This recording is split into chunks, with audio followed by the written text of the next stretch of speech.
Welcome back, folks. Dr. Frank McGeorge is here to explain the new link between B vitamins and lung cancer. In this video, I'm going to review several studies that show high blood levels of vitamin B12 raise your risk of certain problems, including cancer.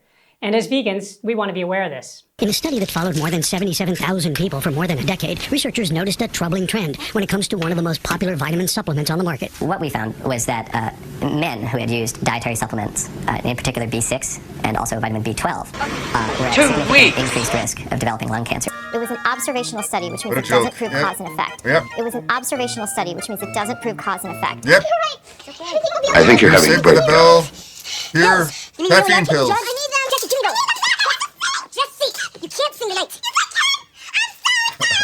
Logic isn't enemy and truth isn't menace. If you're old enough, you probably remember that TV show.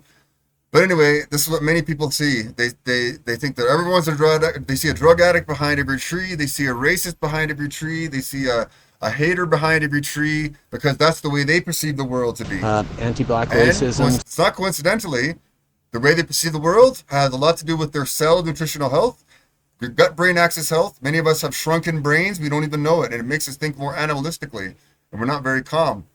This is a conspiracy. Always jealous, paranoid, all kinds of things. Anyway, this video, we're trying to dispel the myths of specifically dealing with B vitamins, B12, B complex, and they link it with cancer. But they don't tell you things like, they slip in at the end or in the middle that it has to do with lung cancer with smokers. And they say it's an observational study, which basically means nothing. And they say it doesn't prove cause and effect. Are you mental? That's the kind of nonsense there is out there to scare you into not taking any supplements at all, because they'll say you don't need them.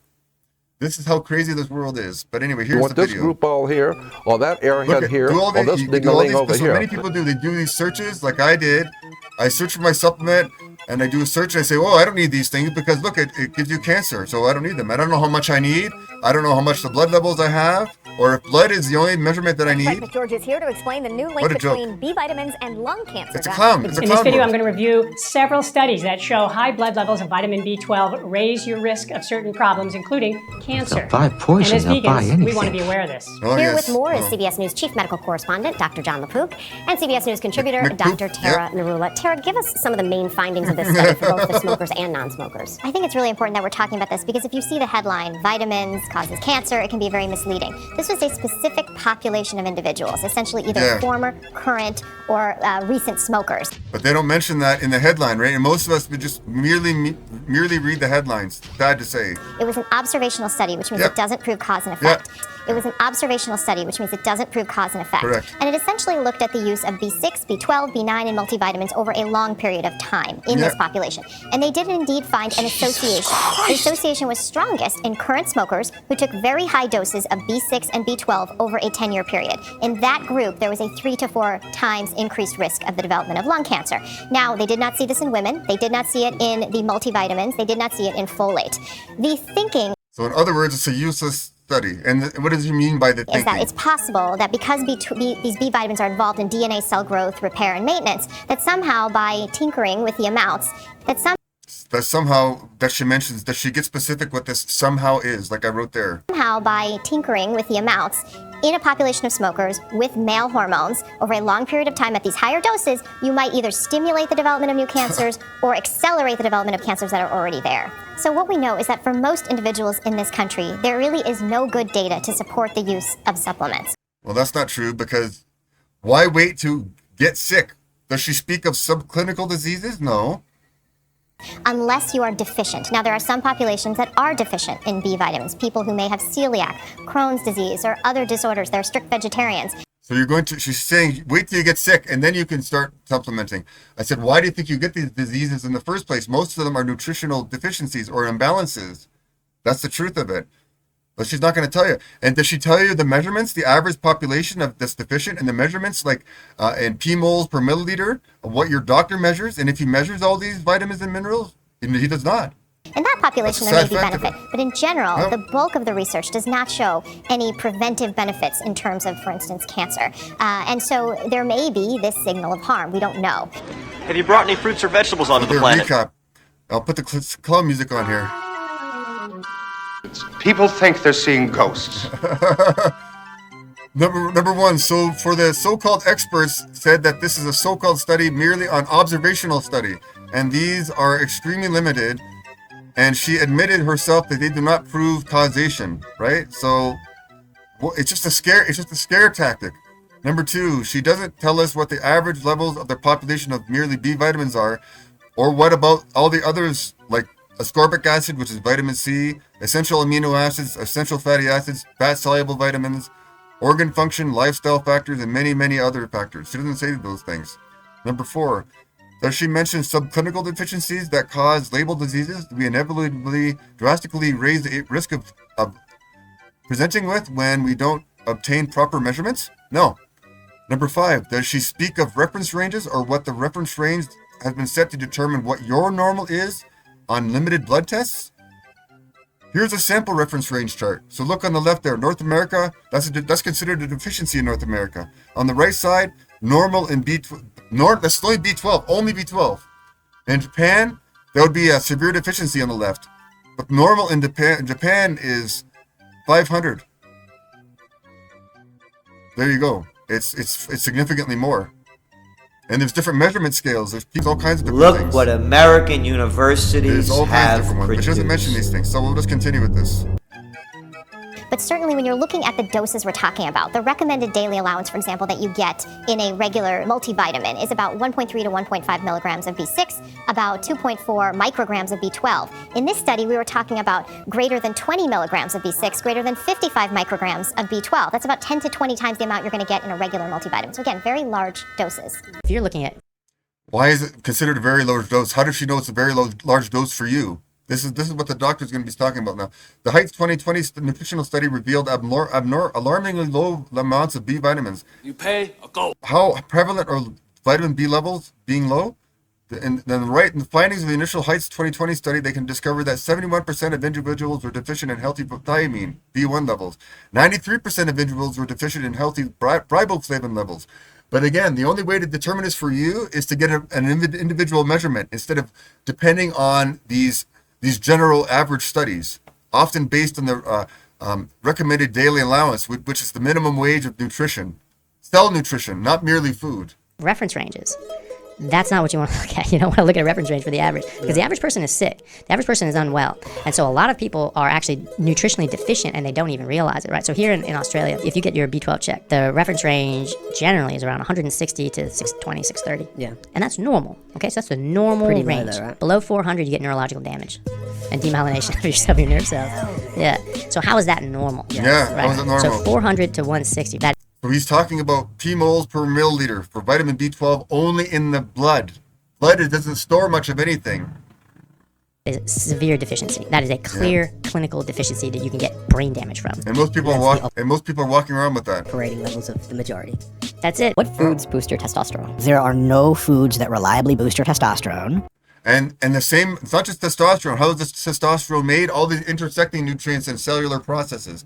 And can we get all we need from the food? No, we can't. He just proved it, and those previous studies that proved it, especially the reference ranges and their lack of individualized measurement. So what we know is that for most individuals in this country, there really is no good data to support the use of supplements. To an amount that is repeatable, eating the food over and over, and an amount that is meaningfully significant in the grand scheme. They've done a few studies where they've taken people who produce testosterone at a healthy but low end of the range, like 300 nanograms per deciliter or something. Yeah. And then they take people who produce like close to 1,000, top end of the range. And it takes like months and months and months for any appreciable muscle tissue differences to be even noticed. So there you go. He's basically showing you, and you can do all the research you want instead of just relying on me or what these people say, but you need to supplement the things with substances, but you don't know how much you need. I've tried that before. I've tried supplementing myself, and it wasn't working, mainly because I wasn't getting enough of it. And we often can't get enough of it by mouth. We just can't. Oral route is because there are various factors. The biggest ones, gut health is poor. And so when you're talking about in that context, if I gave you all of the pro-testosterone foods, assuming you were eating enough calories, you were not under-eating either proteins or carbs or fats, but it would take your test from like 350 to like 363. Like that's not a meaningful amount to register on any scale, and you will not see it in your health, you won't see it in your performance, you won't see it in your cognitive biases. Nutrient deficiencies There you go. are the underlying cause of so many illnesses and symptoms. And chances are you are walking around with undiagnosed deficiencies. The first thing you need to know is that blood work doesn't work. The reason for this is that nutrients are stored in the tissue, not in the blood. For example, less than 1% of magnesium is actually found in your blood. 99% are in the bones, teeth, and soft tissue. If you had a house plant, and it was kind of fading green, you would think, is there too much light? Is there too little water?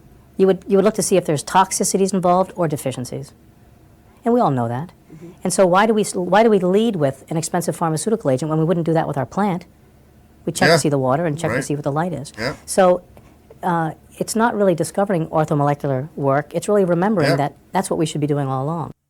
Anyway, so there we go. The summary here. Many of these so-called studies are used to confuse, especially when they explicitly state in the videos that they are merely observational studies and are very vague language with a lack of measurements in the average population and mention of the individual optimal levels. Number 2, they do not mention the reference range, or also known as what is the medical profession deems as normal. And it's usually very low, especially when using limited blood measurements. And if you're basing a reference range off a sick population at a specific blood lab, and yours is, that's what they're going to base your normal off of. Number 3, what should we do to measure what we need in a daily intake? Most people are told to use the RDA, or recommended daily allowance of nutrition, but often don't link these concepts with the lack of medical training in cell nutrition that the average budget-strapped, highly restricted medical doctor uses. They don't. If you look at a nutrition label, do you actually correlate that with maybe testing at your doctor's office? No, because we just think they're there for sickness. There's many things in our minds, but they don't even measure these nutrients from the food in our bodies, how much they actually need. Number 4, how do you know what optimal levels of various nutrients you need as an individual? Most people don't know, as stated above, and blood is mainly only connective fluid, therefore does not store much of anything. So a blood test mostly is useless, especially for measuring your nutritional status and organ function. Number 5, you can try various testing methods which are very expensive and singular, or you could try a free cell nutritional and organ function symptomatology assessment at NutriRebel.com. Many people will say, I don't trust what you're doing because it's not science. I said, yes, it is science.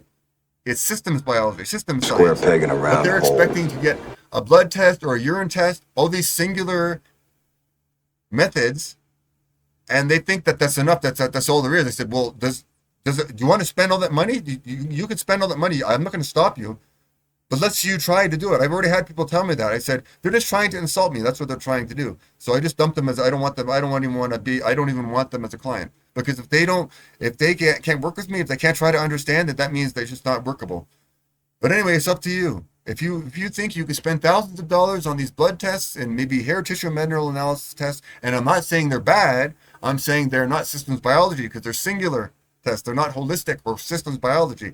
Nutritional symptomatology is the lowest cost method to run an introductory cell nutritional status and organ function status of your body.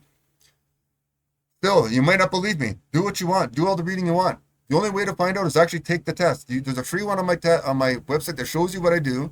Read through the results, try to digest it if it makes sense to you. Then you can get a low-cost cell nutritional assessment. And I'll even do it for free if you can't afford it. But it's better than spending thousands or tens of thousands of dollars, which is very common, going to all these so-called alternative medical specialists, and even conventional medical specialists. You'll spend way more than that. It's up to you. I know you're confused. I was there. But anyway, if you like what I'm doing here, please like and subscribe. And read the studies in the bottom of the description. But you still won't believe it because you don't have much to base it off of. But you can try.